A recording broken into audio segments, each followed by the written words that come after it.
Space, the final frontier. These are the podcasts of the Starfleet Night Shift, our continuing mission to discuss Strange New Worlds, TM, to review Star Trek in all its iterations, to boldly talk about Trek we've all seen before. Before. What's up, guys? And we're here. Good to see everybody. Happy Saturday. Hope everyone's having a fantastic day. The beautiful intro, complete with wonderful echo, was just provided by our beautiful Chief Jennifer in the upper left-hand corner. Thanks for being here, Chief Jennifer. Bottom right-hand corner, pensive, handsome, Science Officer Azure. What's up, man? How to respond to that? Hello. You look so pensive at the moment, like as I was looking down. Yeah. Anyway, I am Captain Merrick in the upper right-hand corner. Super glad to have you guys here. Welcome to the Floor 47 Mezzanine here in Star Trek Online, where we do our podcast every single week. This is the Night Shift podcast number, I think we're 9. I think this is number 9, guys. We're doing pretty good. Yeah, that's haven't missed a week. Whoa. Feels good, man. I am prepared today. You'll see I'm not wearing my normal captain's pips. I'm wearing, this is a Star Trek shirt and my exercise wristbands. So if we get sweaty during this conversation, I am equipped with Starfleet official equipment, as you would say. So this is gonna be good. It's gonna be good. All right, guys, we got a great podcast for you tonight. As always, we're streaming this live on Twitch, twitch.tv/MerrickTV. I'll put a link in the description below. If you guys are checking this out on YouTube later, thank you, first of all. Hope you guys will drop, a subscribe, smash that like button, write a comment, all that good stuff. Interact with us. If you want to watch this live and interact with us on stream, come hang out with us every single Saturday night at 9:30 p.m. EDT. We ask everyone to just stay on topic with Star Trek discussion, but we see your chat in the bottom left there, overseen by moderator Grumpy Cat Lieutenant Roz down there. So if you guys ask questions, post trivia, interact at all, we'll be here to interact with you. So come stop on by. It's gonna be great. Anyway, we do our big weekly universal spoiler alert for all things Trek. Yes, correct. Science Officer Azure being logical. That was the warning. It's done now.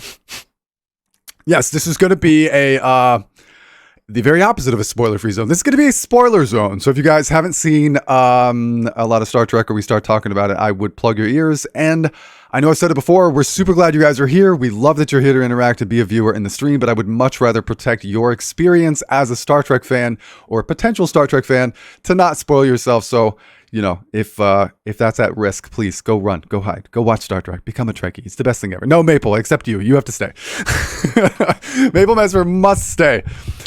Okay, guys. So we pick a topic every single week. We've always got a good talking point, but we always cover sort of, new events in the realm of Star Trek. This is, of course, the greatest time to be doing a Star Trek podcast in the history of Star Trek because there's so much in the news cycle. 5 concurrent shows coming at the same, being filmed and made and aired at the same time.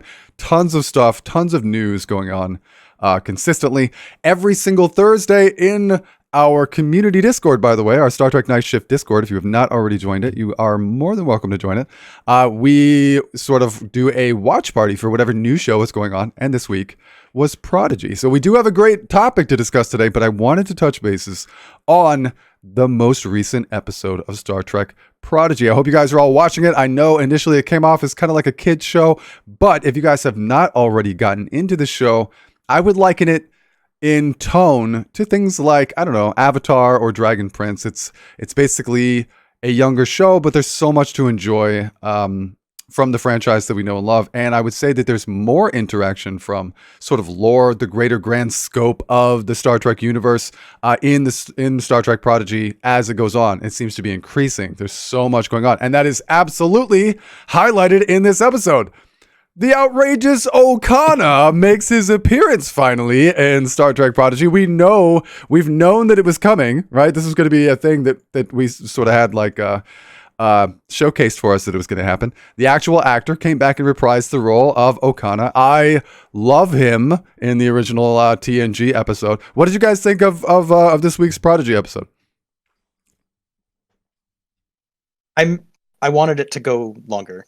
Is really my main reaction, which is praise. Like, it was a really good episode, but I felt like so cliffhangered by the end Oh of my it. gosh. Okay, yeah. I can relate to that. I was Yes. thinking like, okay, this is the first episode that's really making me like all anxious and nervous about what's going to happen next. I was like, where's my just, normal non-conflict type episode that I wanted? Which you may not expect to have that experience in Star Trek Prodigy. I'll tell you that I certainly did not, and I also didn't expect to have it in Lower Decks. I think the current showrunners of Star Treks are just knocking it out of the park. Like, both Prodigy and Lower Decks share something similar, not just because they are animated, but because I think for different reasons you expect them to not be as much Star Trek, right? Maybe not as serious, not as many adult overtones, not as much story investment on your part, right? But one, because it's a almost like Family Guy-esque comedy show, and yet it still weaves in such amazing elements of like real Star Trek storytelling. And then Prodigy, because it's sort of like a kids show. And yet they do exactly the same thing. In fact, I think the second half of the first season of Prodigy, which just started 2 weeks ago, has already way continued the momentum, right? That it was carrying on through the first half of the season, where it started off very young and seems to be growing rapidly. A lot of really cool story and plot interactions, really big drama that's sort of unfolding. This week we got to see the most interaction from actual real Janeway, right? Like, Janeway is here. She's actively pursuing the protostar. Can I just stop and acknowledge a moment that happened in that episode where the protostar was sitting bow to bow with the Dauntless class ship? Was that not one of the most dramatic things you've ever seen? It was crazy. It was very cool. It was hilarious because we sort of meme about this a lot. So we are in the Floor 47 mezzanine of Star Trek Online. We are huge Star Trek Online fans. If you guys haven't checked out this game, please do. It's the best if you're a Star Trek fan. And it's really a great way for you to explore and experience the world of Star Trek. And one of those was the Dauntless. The Dauntless was crazy cool in the show from Star Trek Voyager. Only had a single episode, but it introduced an essential and iconic technology in the form of slipstream travel, which any STO player will know we use on all ships now. But the Dauntless was awesome. And of course, not Federation canon ship. It was actually sort of a trap by an alien species pretending to be a Federation ship. Janeway is sort of charging into the Delta Quadrant looking for the protostar in a Dauntless class starship. Shows that it is officially Federation now. And we meme about it a lot because I'm sitting there on like my giant Borg ship and Azure floats by in what I could only describe as like a rubber duck in space, like the smallest thing ever. It is so tiny. And it utterly dwarfs the protostar. I mean, it looked pretty staggering. Like, did that surprise you guys to say? I mean, we knew it was small, right? We knew the protostar was small, but holy crap. Yeah, it was a much bigger I assumed, had I made a guess before this week, I would have said that the protostar was probably similar in size to the Dauntless. Would have been my guess. Like, S2 Dauntless. Also, just like in the classification of tiny ship, right? Yeah. But maybe like a step up from the Delta small. Flyer. Yeah. It's like it's 2 Delta Flyers in a trench coat. It's 2 Delta Flyers in a trench coat. Yeah, so I loved that episode. I love that moment. I love the inclusion of Janeway and actual Federation. It's not even just Janeway. It's that we've been in the show, we've sort of been on the fringe of space, of known space. We're in some sort of like undesignated area of, I think we've just sort of decided it's the Delta Quadrant, right? Like in general, I think it's the Delta Quadrant. We've seen a bunch of Delta Quadrant races, but time has gone forward. There's new travel technology, so we're actually seeing some races that you wouldn't necessarily believe or have thought that they would be over there, right? So we have Federation closer to the Delta Quadrant than we thought.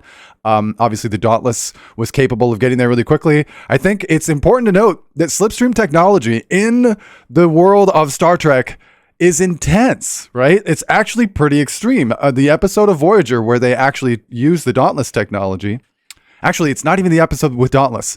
They took that technology, tried to put it on the Voyager, I just called it the Voyager, which is terrible. You don't do You that. gotta call it Voy to save time. It's Voy. Voy saves so much time. We're gonna do Voy. They put it on Voy, okay, and then they were gonna try to go home with it, and that was the episode where the ship is Time destroyed. travel one, right? Yeah. Yes, exactly. That's such a good episode. It's so good. It's Harry Kim and Chakotay, right? And they go to the doctor. Yes, they wake up the doctor out of like a snow. You know, they were stuck in snow after the ship, you know, crashed and everyone died. A little bit more morbid than I remember, by the way. He literally takes Seven of Nine's like perfectly preserved corpse out of a drawer, and then like the next scene, like, he's holding her half skull and is like picking at it with like a thing. And you see the eye implant, right? Like, you know, it's her face that he's holding. It's pretty intense. But so that whole thing goes wrong, right? They weren't able to use this successfully, but even the like a few minutes, I don't know, 45 minutes that they're in Slipstream while they're trying to do this thing or whatever, they shaved 10 years off of their trip, pretty much. I think it was 10,000 light years. Something like that. Right? So that's pretty significant, because that means that if the Dauntless or Slipstream technology had been stabilized, utilized, you know, spread throughout the fleet, that sort of just romping through the Delta Quadrant is maybe not such a huge deal anymore, right? So that was pretty awesome. If you've ever seen Merrick do his tour of the galaxy, it's pretty easy to get around with Slipstream. You guys seen this? Yeah, I should stream this at the end of one of the podcasts. Actually, I think that's a great idea. MC Stu was he was so cool, dude. He did like he's a Star Trek Online streamer, a really awesome YouTube creator in the world of Star Trek Online, and he caught us one night doing that, and actually shouted us out on the next time he streamed. He was like, "Oh, dude, and I saw this guy. I think it's Merrick TV. He's like slipstreamed in a way that I've never seen. Like the turn rate that I have on my ship is just insane." So anyway, we ended up seeing the outrageous Okana, who was great. I love. I read an interview that said that they brought him back like looking very different from how he ended up being on the show. Right? They brought back the guy. They asked if he wanted to come, and he said, of course. He was excited about it, and they showed him like a workup of it. He's like, be harsher. He's lived his whole thing was that he lived like this carefree, crazy lifestyle. Right? That was the whole theme of the episode.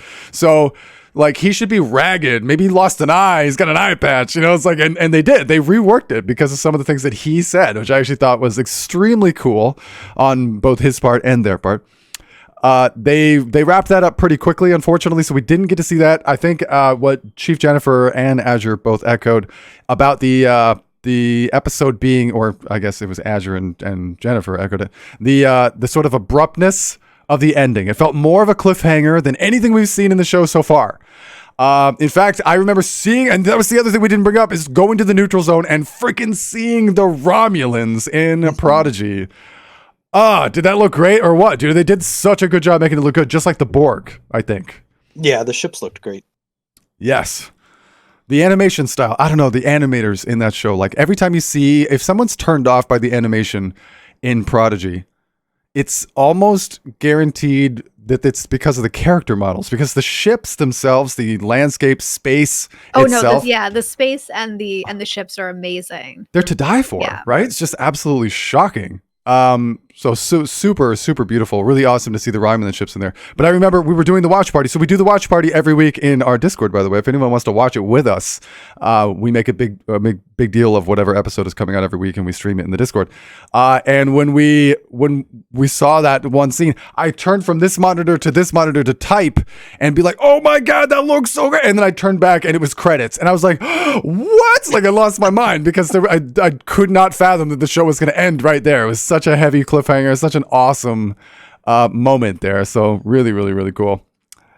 I want to shout out Susan. What's up? Says Wayfarer is Sovereign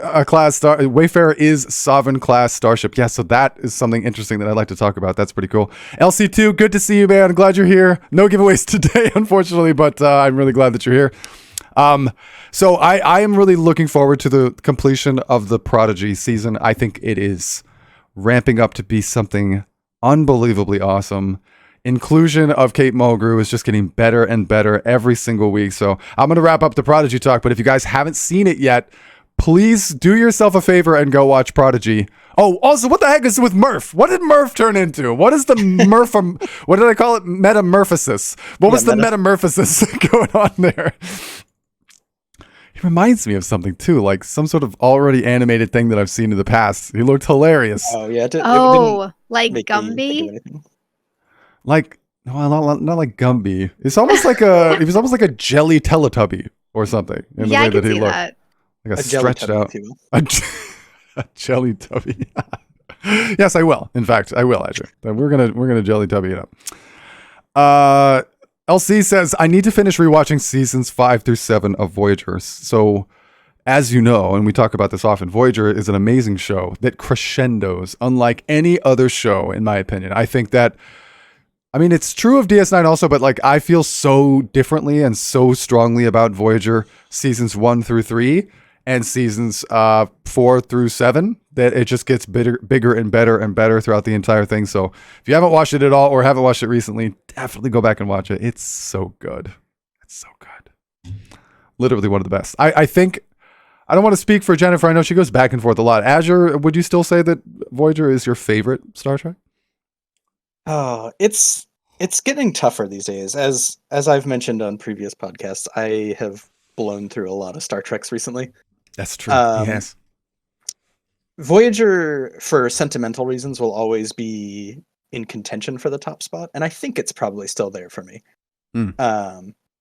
But it's getting closer and closer with Strange New Worlds, and rewatching Deep Space Nine always moves Deep Space Nine further and further up the list, even though I think it's already at number 2.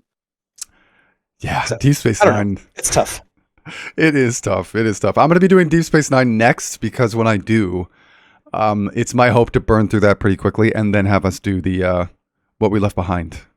Oh yeah, podcast. Oh yeah, that we've mentioned 4 or 5 times. We've mentioned it a bunch of times. So in case you guys haven't heard us talk about that already, What We Left Behind is an amazing documentary that was made about Deep Space Nine just a couple years ago when the show really gained a lot of its popularity.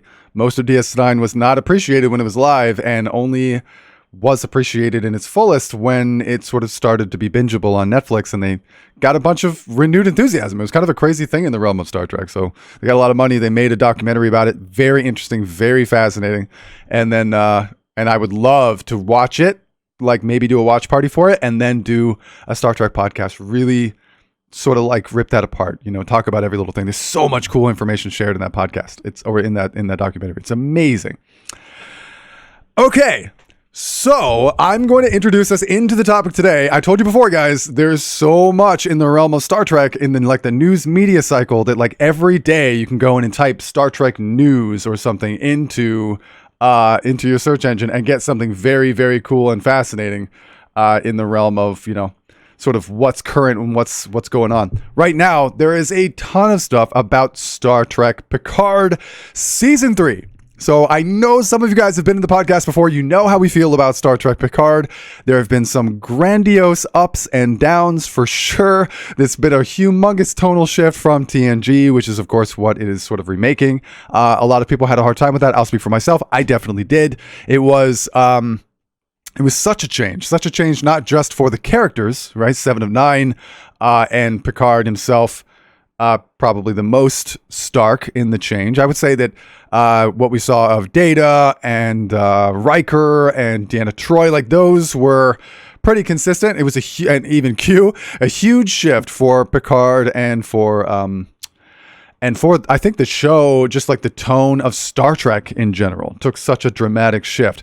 Now, you can think however you want to about Season 1. Season 2, if you want this particular podcaster's view, I actually thought that the entire season was a little self-indulgent. I wasn't super thrilled about a lot of the drama that happened in the middle, but episodes 1 and the final episode 10, I believe, were staggeringly good, very cool, very exciting. I was really kind of loved that Borg inclusion. Thought that was really awesome.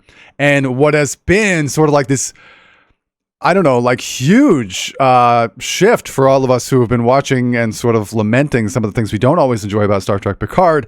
Season 3, the trailers, all the information that we've seen about Season 3 has come out to literally knock everyone's socks off. Nobody saw some of this stuff coming. It has been the biggest hype train that I've ever seen in regards to Star Trek. I mean, have you guys had your opinions swayed as it's been getting closer and we've been seeing things? Are you on this hype train with me? Oh, absolutely. Oh my gosh, yes. Yeah, even Jennifer. That's cool. Okay. So there's been so much about it, so much discussion about it, and really cool interviews that we've seen about it. Commander Justin, I don't know if Justin is here tonight, but he sent me an article that I found really cool. I wanted to read a little bit about this, and it's going to sort of spur on our topic. So this was an interview that was done with Jonathan Frakes just like yesterday, the 18th of November. And this is in regards to the new season and talking about having seen just the latest Star Trek Picard trailer. They say, "You're all over the latest Picard trailer. How much Riker are we going to get?" And he says 10 Rikers, which I just love. He says, "There is one episode where I only have a brief scene, but I'm in all 10 episodes." Terry, who's running the show, came to me during season 2 and he said, "How do you feel about playing a lot of Riker?" I had already done it in season 1, and I said, "Yeah, I'm psyched. I'm looking forward to it." I had no idea he meant like full Riker. And then he laughs. He says, "But I got to say, it was a blast. It was a blast to work with Patrick Stewart again. And as an actor, it was kind of emotional. And I had a lot of great stuff with Marina Sirtis again, who I adore. It was all I could have hoped for. And I think the fans are going to go cuckoo. I think season 3 is going to crush." Isn't that just insane to hear Jonathan Frakes even say that, right? Like, he's got to know sort of like the ups and downs, but the fans are going to go cuckoo. Season 3 is going to crush. Isn't that like the most exciting statement you've ever heard? It's pretty cool. Yeah. What's funny is I had just read this article earlier today because Justin sent it to me as well. And so nice. As soon as you said it was from November 18th, I was like, yes, I read the right article for the Yes, I know this one.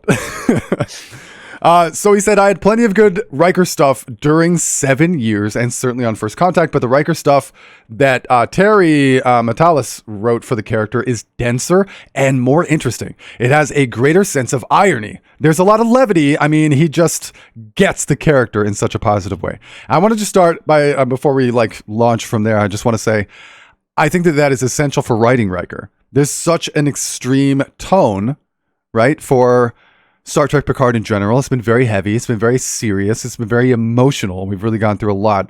And Riker has his moments, right, of being just that. But could it possibly be Riker? I don't care how many years have passed or what has changed for the character without that sense of levity. That was like an iconic thing about that character. So much so, not just that that's what he represented on the show, but it was actively discussed by other crew members of the Enterprise. Like Picard, one of my favorite episodes is when he is defending Riker to Jellicoe. And he says, like he was like, Jellicoe's ripping him to pieces, right? And he's like, he's irresponsible. He's too familiar with the crew. He's like, all this stuff.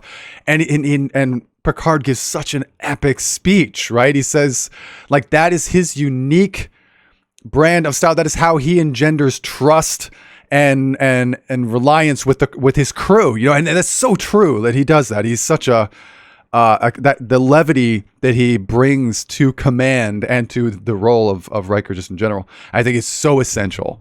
So I think it's really cool that they brought that up. And God knows that Star Trek Picard could use a little levity. Yeah. Well, and right? I mean, like, even from season 1, like the interaction between Riker and Picard when they show up at Riker's house, it was like, oh yeah, it was just such a nice relief from like a ton of drama where it's just, these are two old friends meeting up again, and Riker says, "Stay as long as you need, we'll do whatever you need." Thing. Although, I mean, yeah, but I mean, I'm not exactly, I'm worried what they mean though in that interview that I read that talked about the fact that it seems like they're going to sort of be at odds. Okay, so that's where I want to get to. That's eventually going to launch our topic here. I want to stop by acknowledging LC too in chat, because we often feel very similar about things. LC and I. He says, "Absolutely not. I am not on the hype train. Bringing back everyone is fan service designed to get eyeballs that they've lost. I have no faith that writers can fix it." And so I just want to represent that perspective, because that is a significant perspective. We always try to be very positive about Trek here. I try my best to say the positive things that I can about every iteration of Trek. And now I feel better about Star Trek that goes off in a different direction than I would prefer myself, because we have a tent pole that is holding up the franchise in the way that I think that it should be. Like I understand doing spin-offs that sort of like go off on a different direction in a weird fringe thing. We can't hate on that because that's literally what DS9 was. And DS9 to me is like the greatest show ever. But coming from like a TNG fan, the big liberal choices that they decided to make, like these big swings away from what Star Trek and TNG were at that time, could have definitely been taken as like a, Star Trek is changing and changing in a bad way. I don't want to see that. But TNG was still going. They overlapped a bit. And then there were the TNG movies that were coming out at the same time. And then you got the Voyager that sort of capped it, sandwiched it. There was other Star Trek going on at the same time. So you could just kind of look at DS9 as like, maybe it's like the black sheep. I was really feeling like LC was for a little while about Star Trek, but with Strange New Worlds really bringing back what I think is the true essence of what Star Trek is. While that is holding up the tent, you know what I mean? The fringes, I feel a little bit more comfortable with now than I did initially. Does that statement make sense to you guys? Does that resonate at all with you, or do you just hate? Do you hate everything? Do you hate everything? Chief Juniper. So you said you're on the hype train, but I know that you had a hard time with Picard. Is this? Do you have faith that they can change it? Do you feel like you're better? You feel better about the franchise, and it's okay if they don't really knock it out of the park, or how are you feeling with it? Yeah, that's the thing. I've kind of come to the point where it's like, I'm okay if they don't knock it out of the park. And I don't know what to expect. Sometimes I'll read something that I'm like, oh, that's going to be amazing. But then I'll read something that makes me think that like they're just not necessarily going in the direction that I want. And I really don't think I'll be able to know until I actually see it. So I love that they're all going to be on the ship, like the ship, the bridge. Those scenes look really amazing. Mm-hmm. But you see the new L cars? Oh my God, they look so good. I guess the part that I'm really interested in is maybe it will be going in the right direction that I want it to be going in, but it doesn't seem like possibly Picard's character arc is not going in that direction. That makes sense. Yeah. So, and I know you're still alluding to the thing that I'm going to bring up next. Do you agree, Azure? Or were you I don't think you were as low on Picard as I was. I think I never was. I mean, I also had issues with it. But here's my weird swap that I'm doing. I just recently rewatched Picard, as I have with almost every series. Recently rewatched. Mm-hmm. I like it more now than I did the first time around. It's never going to be, at least seasons 1 and 2 are never going to be my favorite Star Treks out there. But there's heavy competition for that, like I said earlier, with Voyager and DS9 and Strange New Worlds and Lower Decks and Prodigy. And anyway, sorry, just listing Star Treks. So many great Star Treks out there. I actually kind of enjoyed them more the second time around. Like I agree. There's a lot of, I think the way you described it is really good. Self-indulgent drama in season 2 that could be easily cut and still have a perfectly coherent story. I agree. Yes. And season 1 is just depressing a lot of the time. It is. Yeah. But I'm kind of okay with it as a show. In the same way, I've said this before, and I think I've said it to you. Maybe I haven't said it on the podcast. In the same way where when I rewatch Discovery, I like it more when I imagine it as just a sci-fi show and not specifically a Star Trek. So if you're not holding it up to be directly compared to the Star Treks you know and love, the show can stand on its own, maybe just not, in a vacuum when you're expecting different things. But to get back to your original question, because of my slightly improved view of Picard, I'm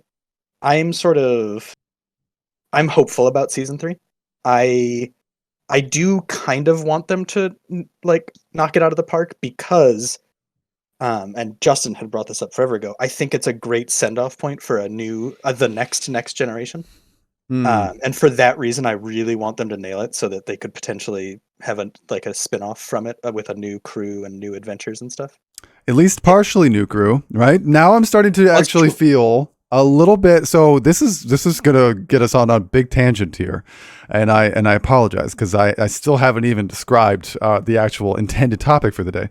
But what was really interesting is that Justin, Commander Justin, who you guys might know from the Discord, he has also suggested that what Star Trek Picard could be doing is, in fact, what Azure just said, which is to launch the next generation. That maybe this is like a handing off of the torch to launch another Star Trek show, maybe something that is in the furthest prime timeline, right? Exactly where Star Trek Picard is sort of leaving off.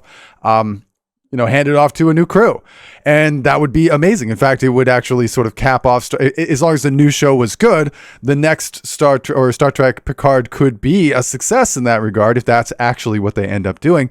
But there's been so much talk now, including in this particular article that we're going over, which allude to some interesting things about maybe the cast of TNG sort of wanting to go forward and viewing it as a launching point that may not end their involvement in the Star Trek franchise. So they might be a part of this new next generation, which would be very fascinating. Let me read a couple of more things so we can sort of get brought to what Jennifer was talking about a little bit ago. Also, Viniac, what's up, man? Good to have you here.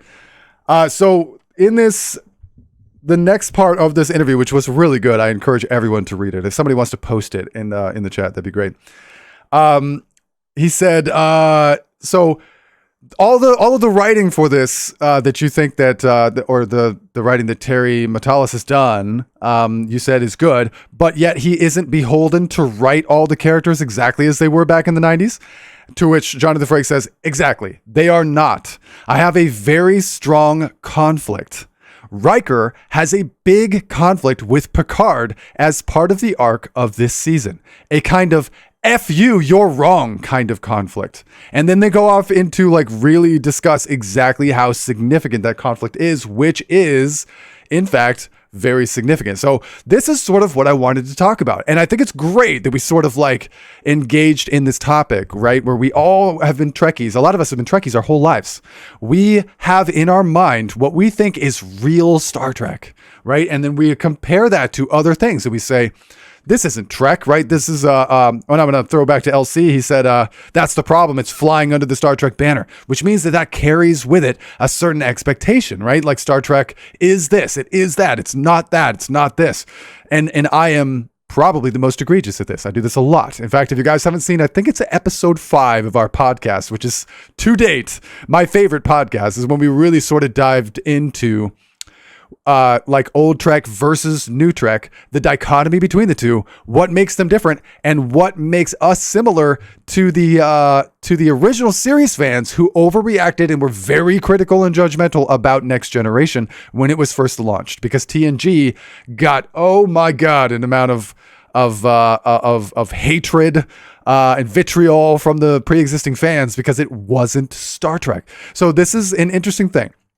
This is if you watch the new trailer as well, I wish I could play it on stream, but the new trailer from the NYC Comic-Con, right? The Star Trek Picard Season 3 trailer.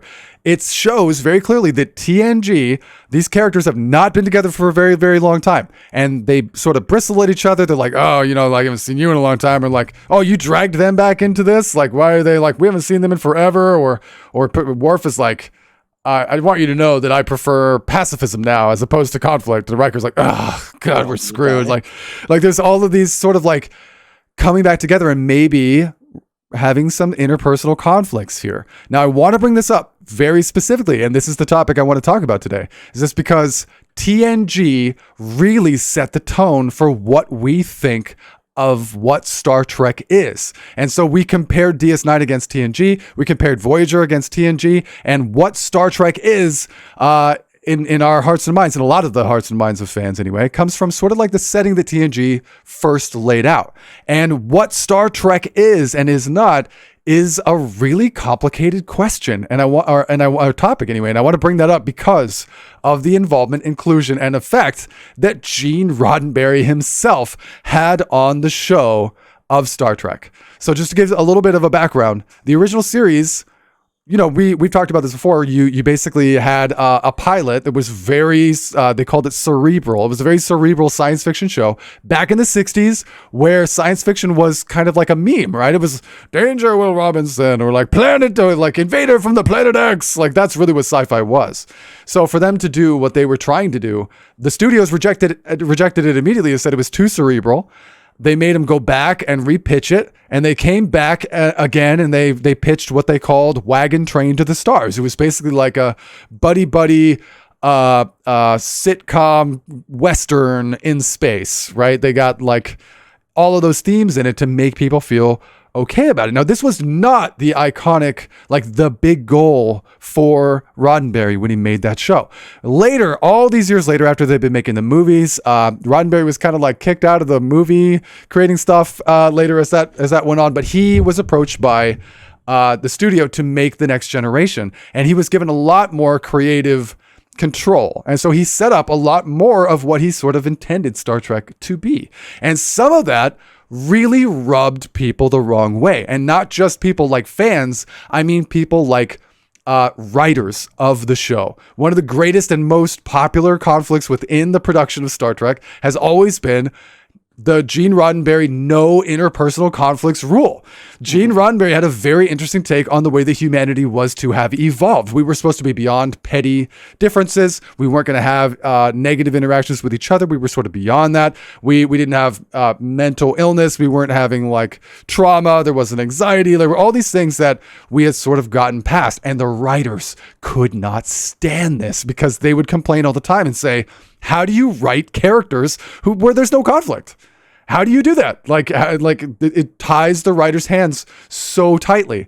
And it wasn't until Gene Roddenberry died that it started this sort of evolution of the show being like, can we break those rules now? How do we break those rules now? There was a lot that happened in Deep Space Nine where, you know, like they made the Defiant, which was the warship, which the Federation was never supposed to do. They had said like Gene Roddenberry would like roll over in his grave if they knew we were making a Federation warship. This is not what Star Trek is. So a lot of what Star Trek is and is not changes dramatically, and it's always done with conflict. Like people really didn't like some of those changes or didn't like DS9 with how they went into a lot of interpersonal conflicts and war and bigotry and like all this stuff that was really, really intense. This is a huge discussion within the realm of Star Trek, and it's changed dramatically.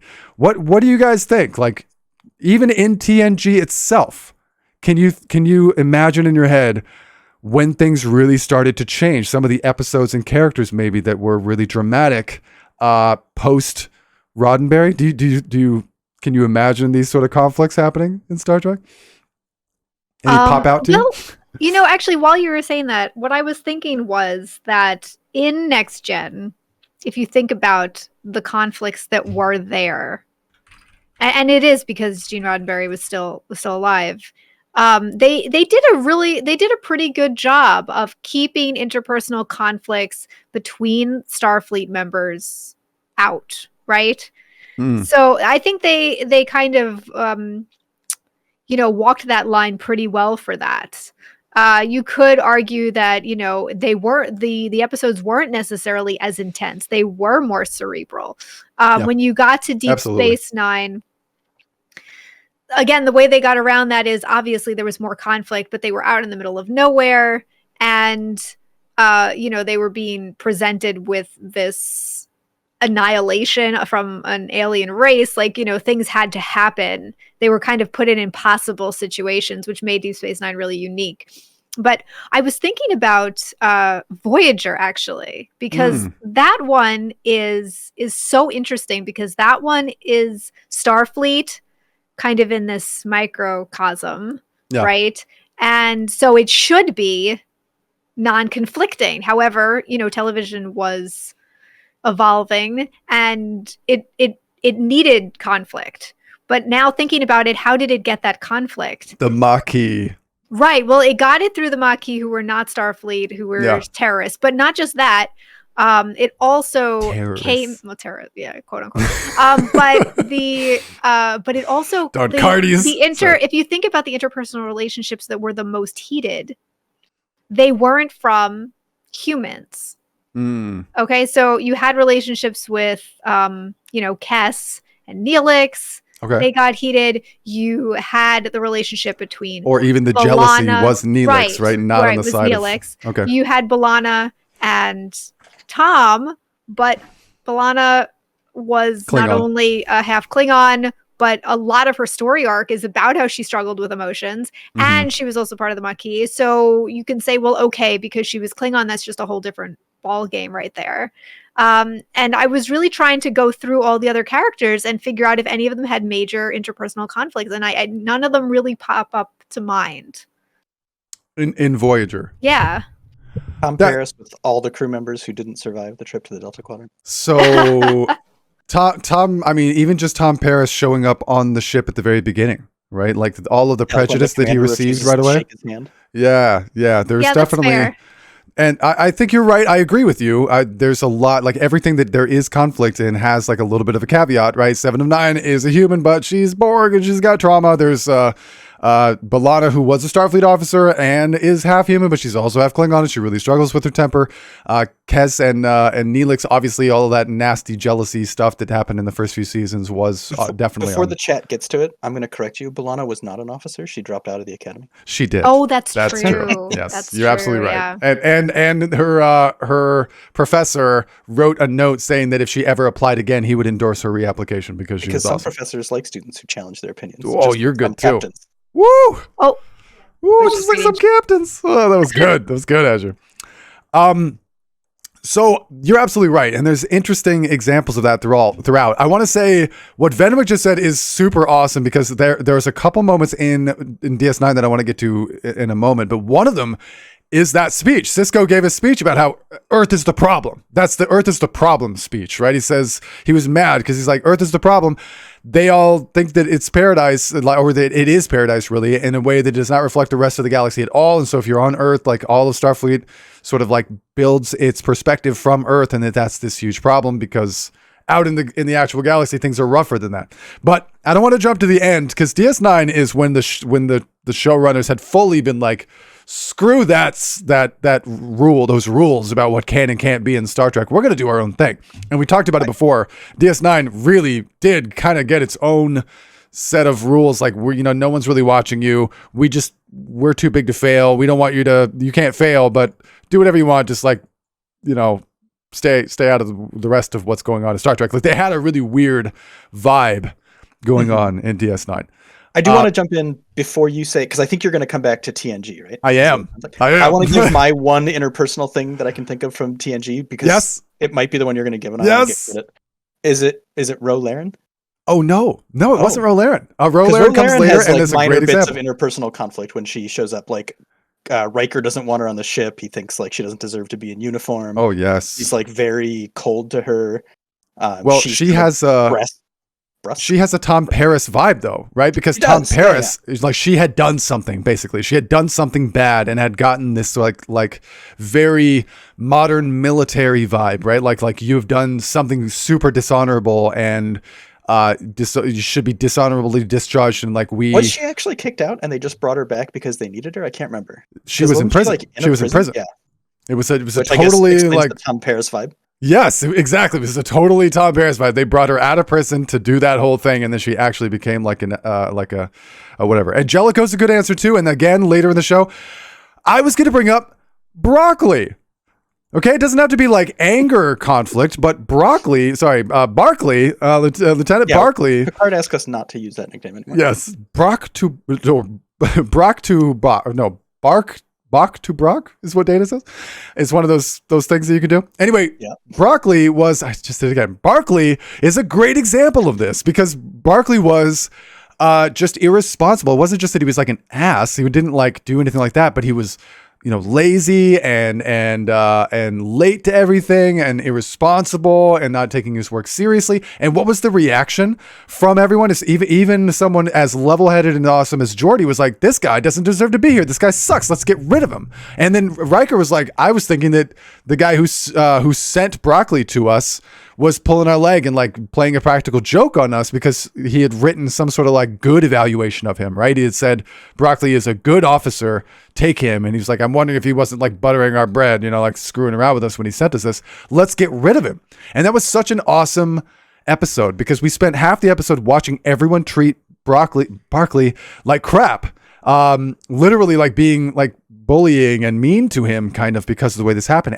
And so I wanted to bring this up specifically to start the discussion with Barclay because he is a perfect example of how they decided as a storyline to bring him in with conflict, with interpersonal conflict, and then do it like in perfect Star Trek, in the perfect Star Trek line of storytelling, decide we're going to go there specifically to address and correct it, right? This is behavior that is, we're seeing it and it's wrong, and let's talk about it, right? So like normally, and I've talked about this before, like what Star Trek does a lot is it's like we as humans have evolved past all this stuff, but we still experience all of this negativity and strife through experiencing it in alien planets, right? We go out into space, we find an alien race that is dealing with addiction or bigotry or racism or whatever it is. And we deal with it there by being above it and being like, there's a better way, or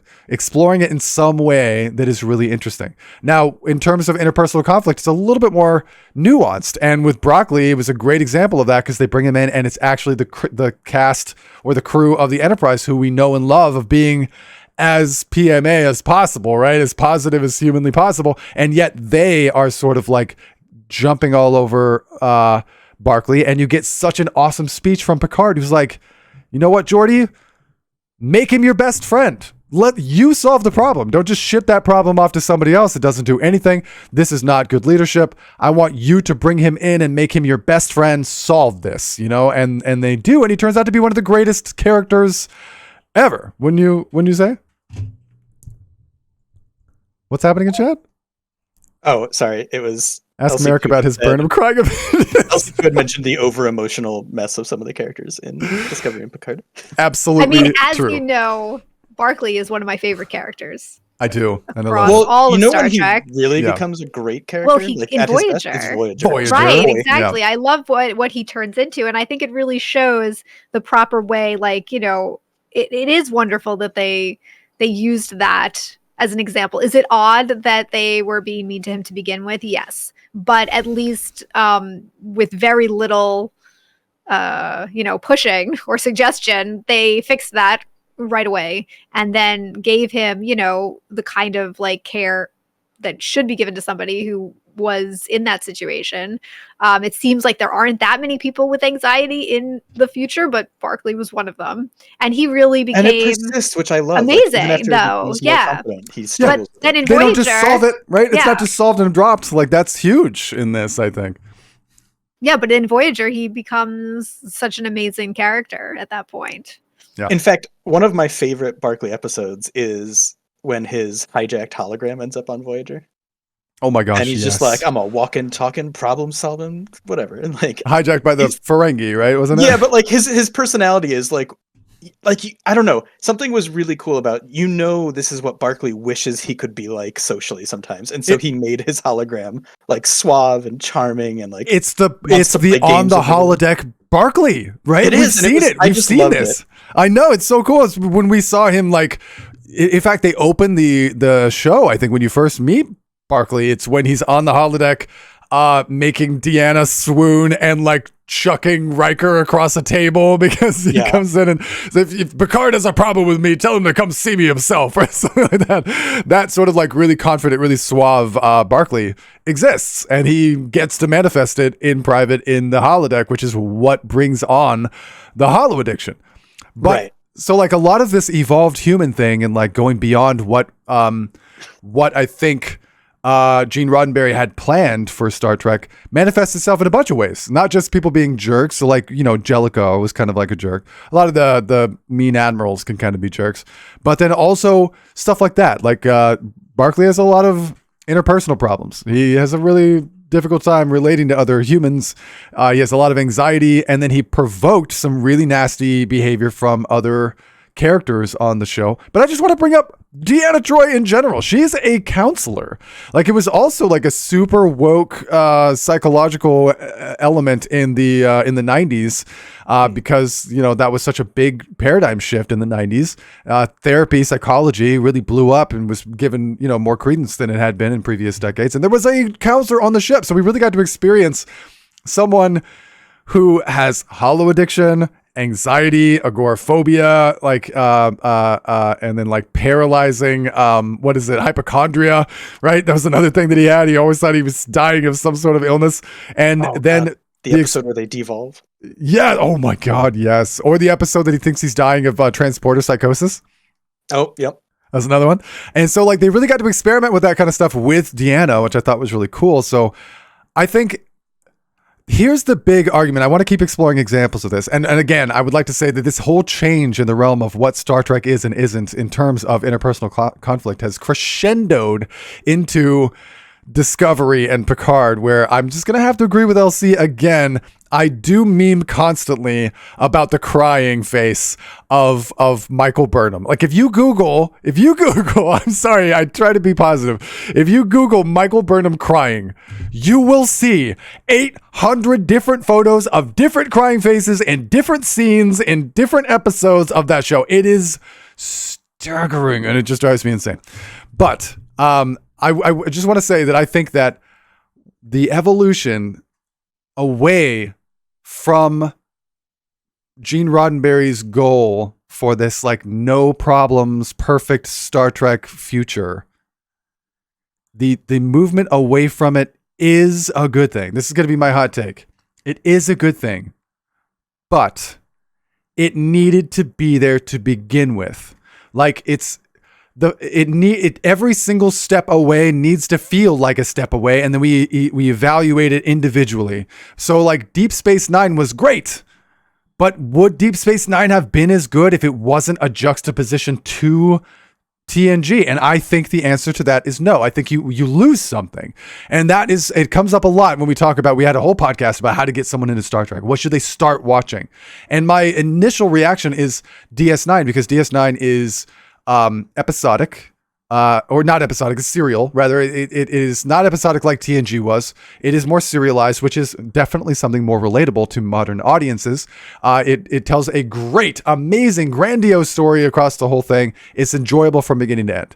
There's not as many like super terrible out of nowhere episodes, or and it can be watched sort of in order and get like this big experience. But I'm always hesitant to do that because I don't think you get everything from DS9 without TNG existing first. You have to be like, this is what the Federation is. This is its ideal. This is who Starfleet is and what they represent. We are this. And then DS9 poses a question. That's really what it does. It poses a question. What if, right? Okay, humans are evolved. We get it. But what if we're not at Earth?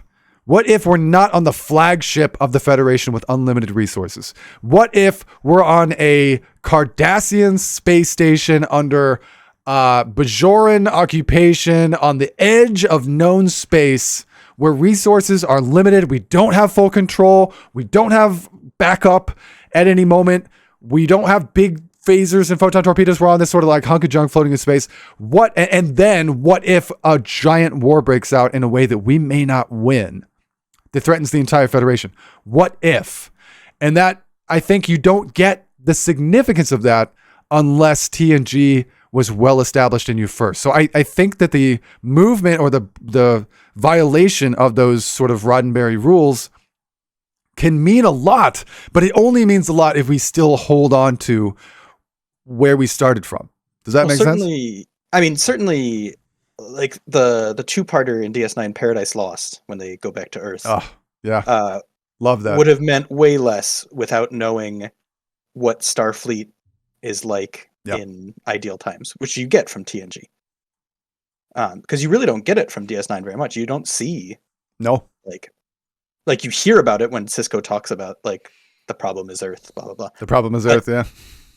But seeing it in TNG makes that two-parter much more poignant when you start to like, especially oh my god, what's Sisko's dad's name? I can't think of it. But when he is like obstinately refusing Mr. to Sisko. Like, submit to blood screenings and stuff like that. Oh crap. His name's Mr. Sisko. They call him dad or grandpa. What the heck? What's his name? Does he have a name? He does. You're killing me. It's, oh my gosh, why can't I tongue. remember? Someone in the chat, help us out. I feel really upset about this. And Falkirk, Yes. Okay. There are some episodes that people universally pan in DS9. I'm not saying there are none. I'm gonna give the hot take. I actually like that episode. I think the Wadi is the name of the race, and the Alamarine thing is maybe the cringiest one of the games, but I do like the idea of like they're all stuck in a game. I just thought that was cool. Alamarine, count to 4. Alamarine, then 3 Thank you, more. Falkirk. Alamarine, Thank you. It's if you can Joseph see Sisko. Alamarine, you come with me. Oh, it is Joseph. Oh my gosh, and we should have known that. Anyway, but yeah, I agree with you. I think one, it is good that they broke Roddenberry's rules because, I mean, you're going to run out of Star Trek series options if everything is always perfect. But two, I do think you're right. You need the comparison. Like, I would never recommend someone. I mean, as much as it hurts me to say this, I would never recommend someone to watch DS9 before they've seen at least a number of TNG episodes to get like what we are Starfleet. Damn it.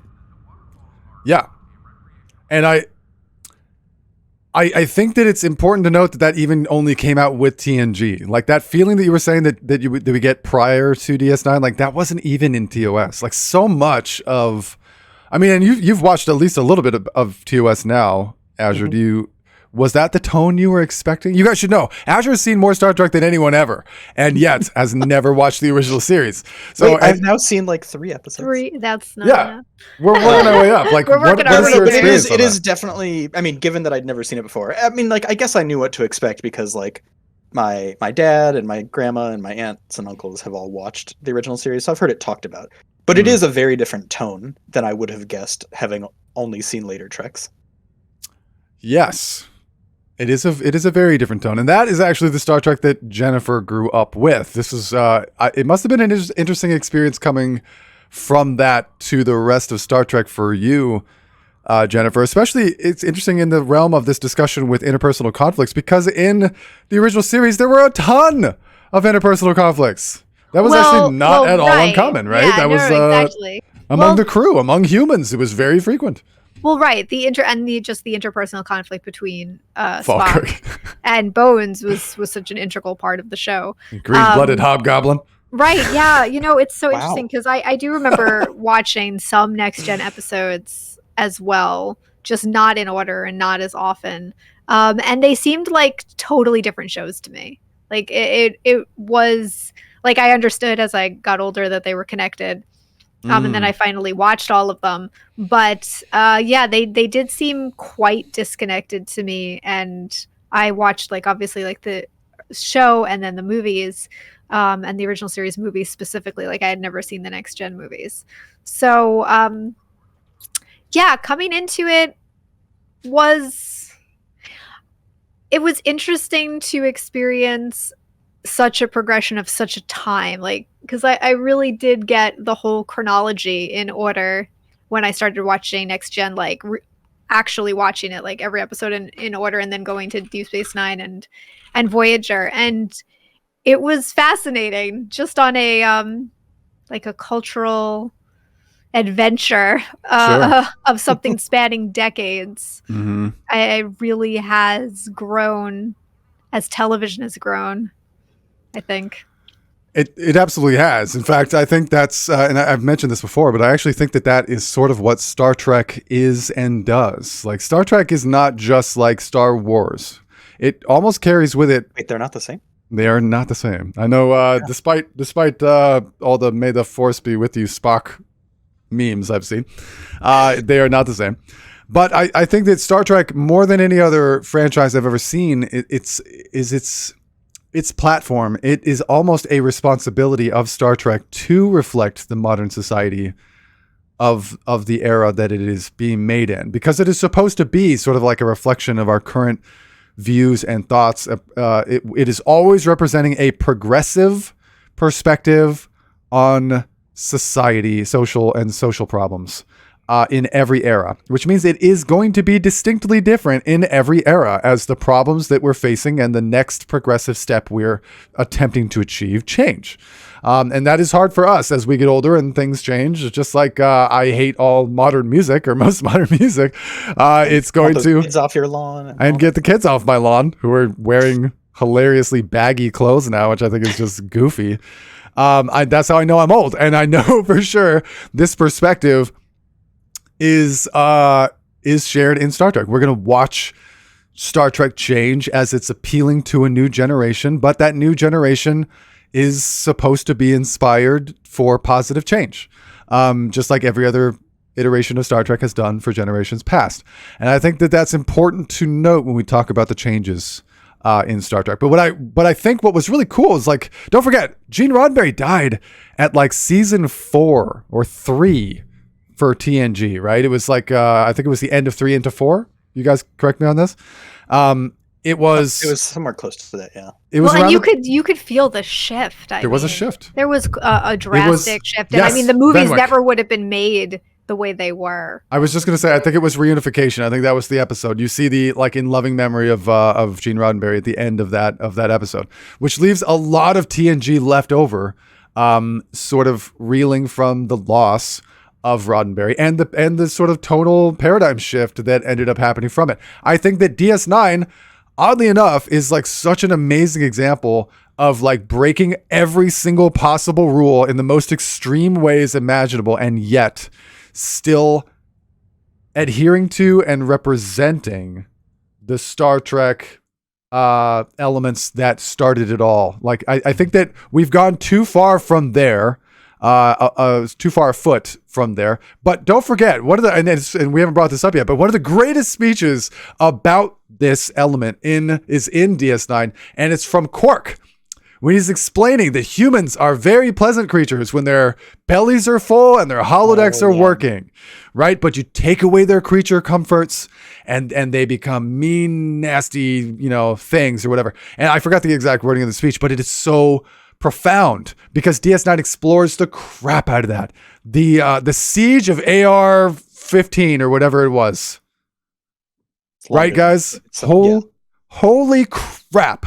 That brought AR-558. Thank you, Tumor Boy. I was thinking AR, the TR-115 rifle is what I was thinking from DS9. That's the wrong thing.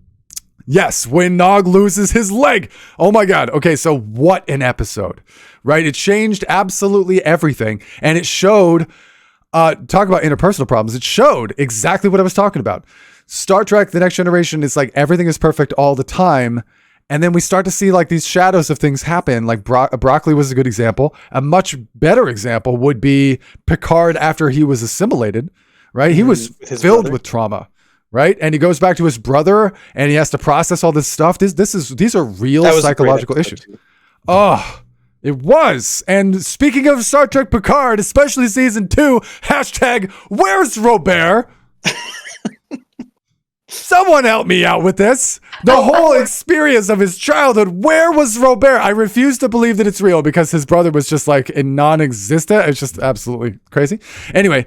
But the siege of AR-558 showed exactly what happens, right? Like TNG is perfect, and then we go into DS9 and we experience want and fear and hunger and war and all these things. Like at that point, that could have been a Band of Brothers movie or something. You know what I mean? It was a literal war episode. Like that was everything that you would expect from that, and it was trauma and shell shock and anger and PTSD that was then expounded upon through the entire story arc that happened with Nog, one of the greatest story arcs that Star Trek has ever told. And it really came from a lot of things that Gene Roddenberry would never have allowed.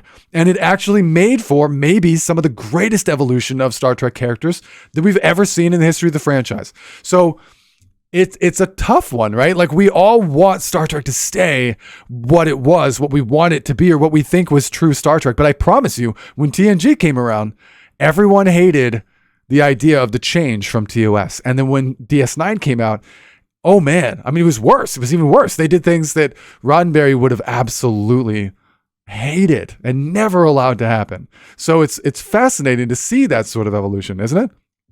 I agree. And I mean, you made this point a minute ago or so ago. Man, that was a rough sentence.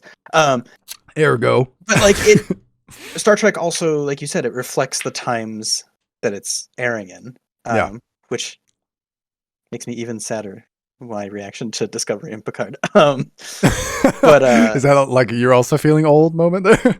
No, it's more like how sad is the state of our reality right now? If yes, there we go. Shows are so emotional and distressing and depressing. Yes, that's the whole podcast that I would be scared to have, but I'd be willing to have it. Yeah, but I do think the evolution was good. Like going forward from Gene Roddenberry's original vision, and that's not to belittle his original vision. Like it was very hopeful.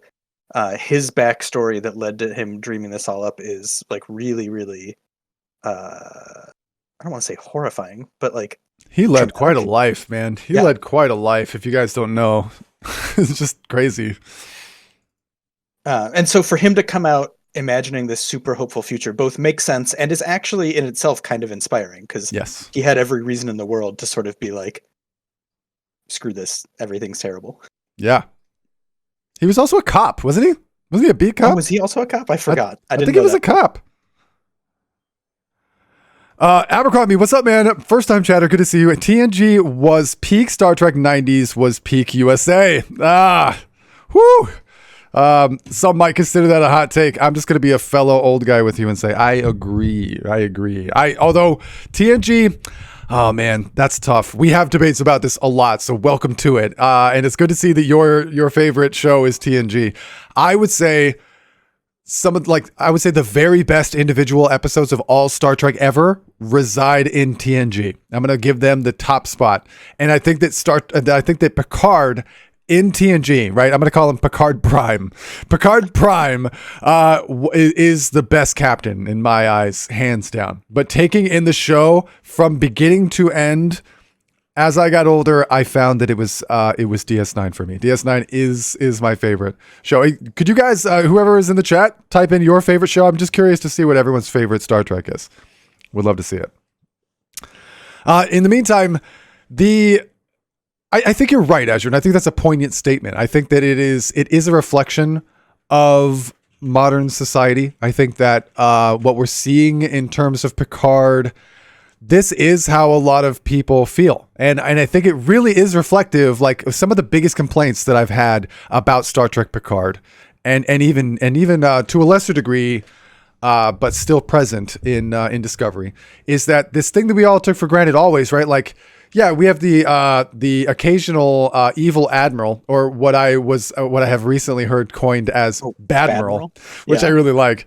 The occasional, outside of the occasional Badmiral, we represent Star Trek and Starfleet as this really positive, altruistic agency throughout the galaxy as a force for good. And what I really dislike is this new theme that like Starfleet is probably bad. And it is consistent. You can actually hear threads of that in Discovery, in all over Picard, and certainly, certainly in Picard is what I meant to say, and surprisingly, even in Lower Decks, there is a very consistent thread of this big thing is bad, and that is really reflective of modern society. Anything that has power is inherently bad, and that this big thing, that this big force that is Starfleet, right? It's the status quo. The status quo is bad, and that is really reflective of like modern sensibilities in terms of like political standpoints, social political standpoints, like the current iteration of our society, or at least in the United States, is certainly being mirrored in Star Trek in a fascinating way. And I have a really hard time jumping on the bandwagon and being like, yeah, let's look at Starfleet as a bad thing. That really bums me out. And so that's been one of the difficult things that I have, but it is reflective of the youth today. This is what they're experiencing. This is what, and I don't want to get into actual politics, but this is what they feel they're experiencing, is that everything around them is rigged against them, and that everything in power is inherently bad. And so this is a way that it reaches modern audiences in a tough way. This is a tough way, and it's going to be a bit of a divide between people as they see it. But you got to imagine that Star Trek in general was probably that way. There were people who were probably Star Trek fans of Star Trek, who were like, wow, he shouldn't kiss a black woman. You know, that actually makes me feel a little uncomfortable or whatever. That probably happened in that show. So I like to at least entertain all these thoughts. Even if I still have my own opinions about them, I think Star Trek does its best work when it makes you think, right? When the episode is over and you turn to your friends and you're like, hey, that made me think some shit. You know, like, let me share how I feel about this. If it starts like a really interesting discussion, it's doing good work, don't you think? Mm-hmm. Yeah, no, exactly. Well, and we've talked about this before, how Trek like would really cleverly use like alien cultures to explore issues without necessarily making like accusations about a person watching the show. Yes. Yeah. One of my favorite examples of that is actually in the original series, the episode where the aliens come over where half their skin is black and half their skin is white. This was in an era where racism was real, and not just like subtle background systemic racism, but like in your face, absolutely overt racism that existed like commonly, right? And so it was an interesting thing to have, like, in case some of you guys in the chat have not seen the episode of the original series, basically an alien race comes over who's split down the middle. The left half of their body is literally black, like charcoal black. The right side of the body is literally white, like paper white. And one of them is a criminal being chased by another one. And they eventually like end up on the Enterprise as part of the chase, and they're destroying shit. And like the Enterprise like captures them both. It's like, what are you doing? You can't do this. What's going on? He goes, you have to let me take this prisoner with me. He's a criminal. Him and his kind are ruining our planet, and he got away. And they're like, okay, well, he's asked for asylum. What did he do? And they're like, well, I mean, his people are disrupting our whole society. They're clearly inferior. And they're like, what do you mean? Why are they inferior? And he goes, well, look how different we are. And they literally are black on one side and white on the other side. He goes, you look exactly the same. He goes, we're nothing alike. I am black on the left side and white on the right side. He is black on the left side and white on the right side. And it was like the most ridiculous thing. It put it in a frame. It like even somebody who could be potentially harboring some racist feelings and tendencies looks at that and goes, that's effing stupid. And that's what's supposed to make you think, right? It's how Star Trek was able to be subtle in the 60s. They got better at nuance as time went on, but it was really a fascinating thing. And that's what Star Trek is supposed to do. So kind of make you think. Just want to catch up on chat here.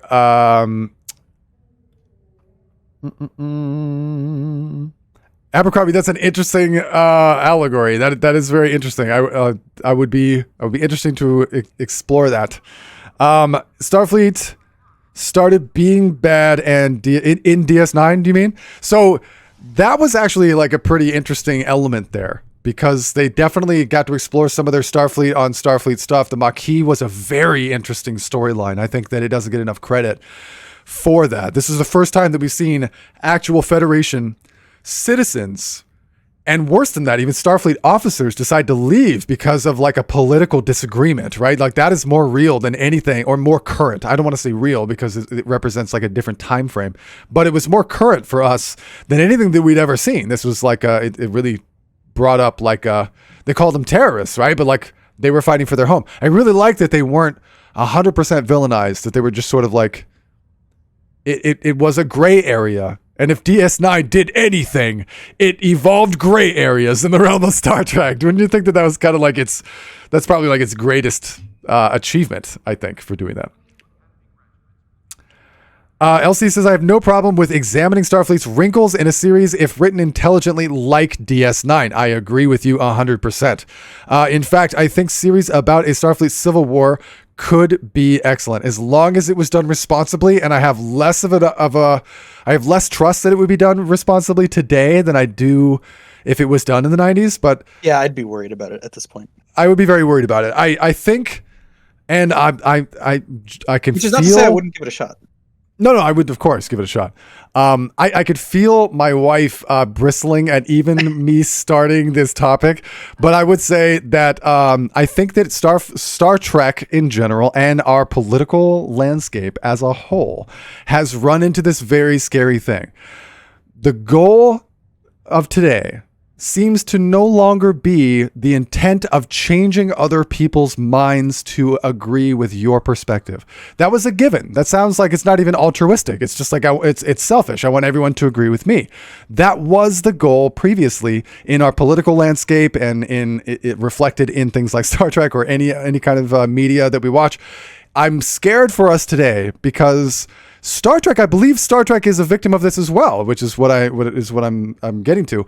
In the original series, political stuff was not supposed to be on TV like that. People were not supposed to be making big political statements towards change there. So they did it under the radar. The goal was to find people who could all enjoy this show and then to appeal to their perspective by maybe changing their mind in that way that we talked about just a moment ago, like with racism.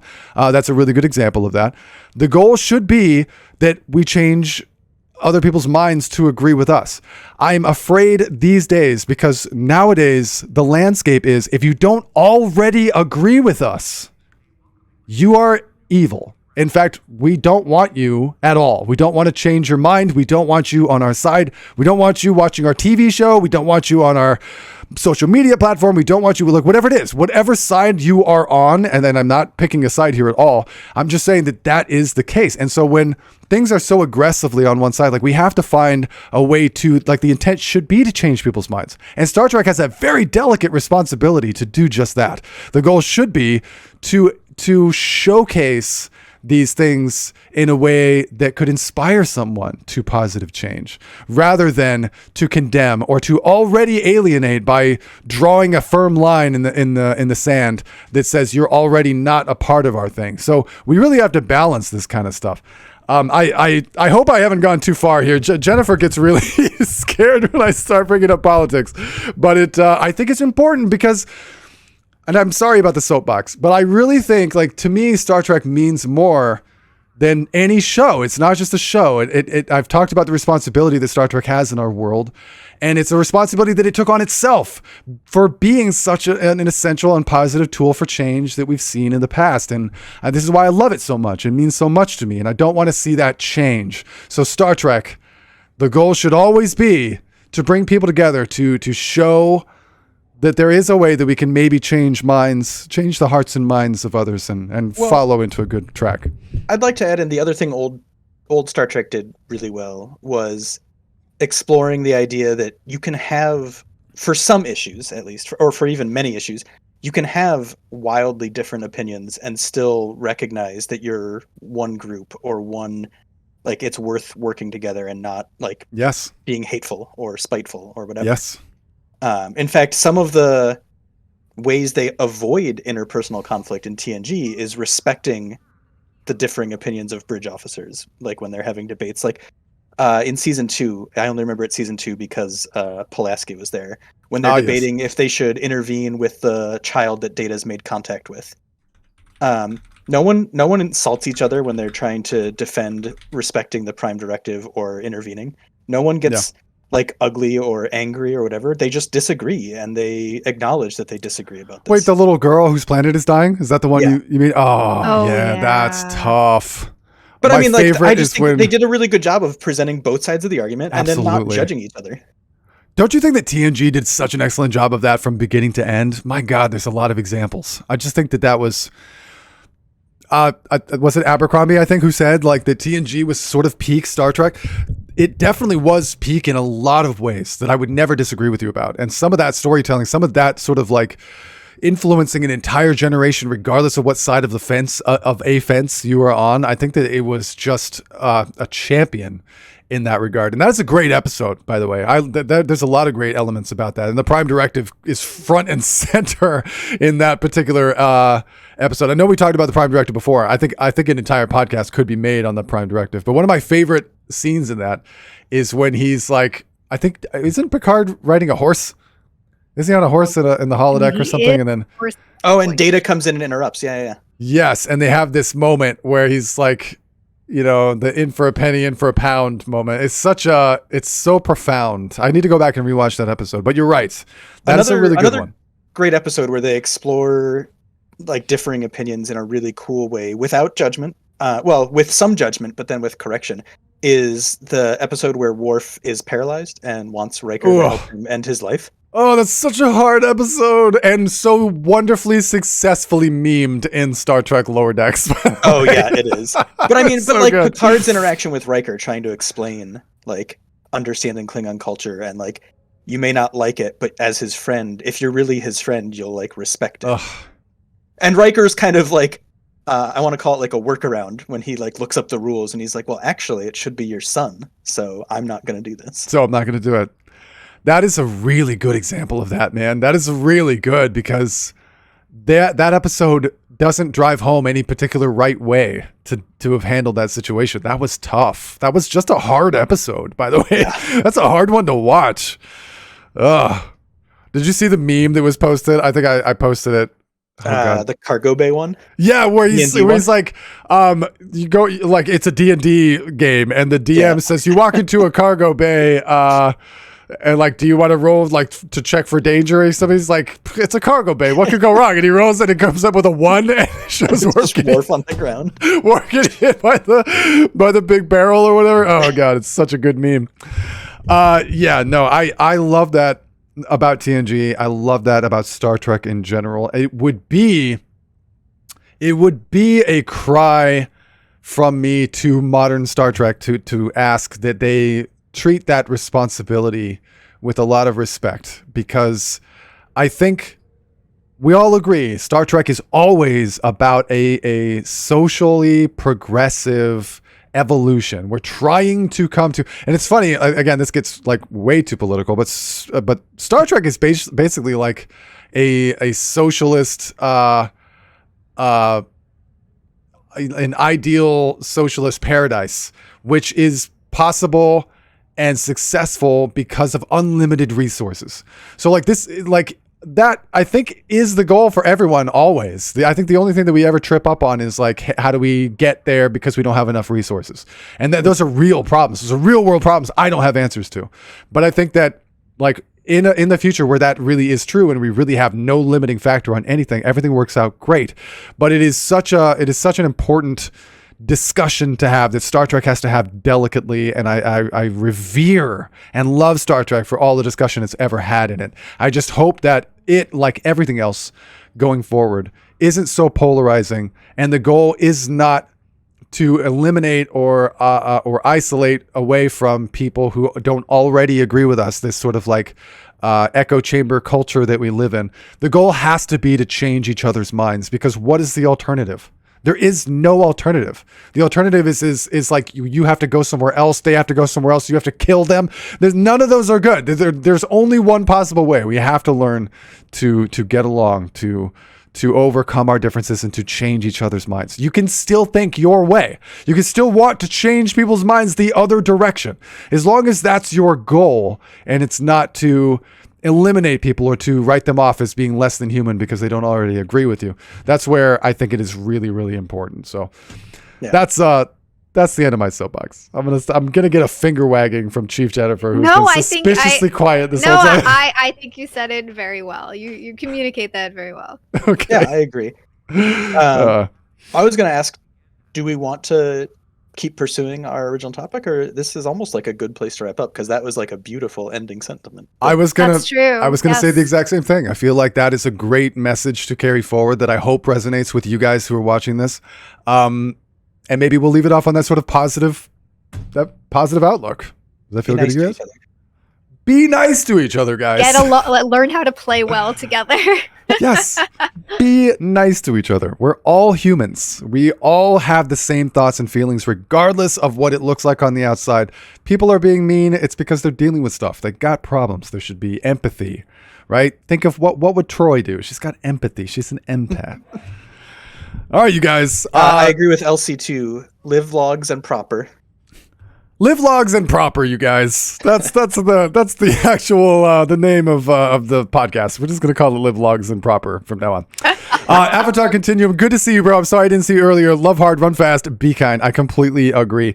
Thank you all so much for watching. As always, we do this podcast every single week, Saturday night. I hope you guys will come and check it out live if you're not already in the chat. Thank you guys for staying tuned while you're in here. Everyone who's been interacting in chat, you guys are the absolute very best. We love you all. If you guys are watching this on YouTube later, thank you for watching. Smash that like button, write a comment down below, subscribe if you wouldn't mind. It really helps the stream a lot. And one of the greatest things you guys could do is just tell your Trekkie friends about us. If you guys like Star Trek, if you have other friends that like Star Trek too, come have them join our Discord, discord.gg/Star Trek Night Shift, all one word smushed together. And we would love to have you guys. It's a great place for us to interact about Trek. We do play Star Trek Online. We are always at the Floor 47 mezzanine, so thank you guys in STO, all the STO players and developers. You guys are the very best. We do have a fleet in STO. You guys are welcome to join it, but you don't have to join the Discord. It's really just a great place for us to coordinate this stream. So invite your friends, tell everybody. Hopefully we will see you there for that. If you guys want to support the stream, support us on Ko-Fi. It is right there in the center of the screen at the bottom. Love you guys very much. And I know for sure LC2 and Avatar Continuum, 2 of our Ko-Fi subscribers, are in the chat right now. Really appreciate you guys. Love you all so much. We're going to end the stream right now. Thank you all very much. Live logs and proper.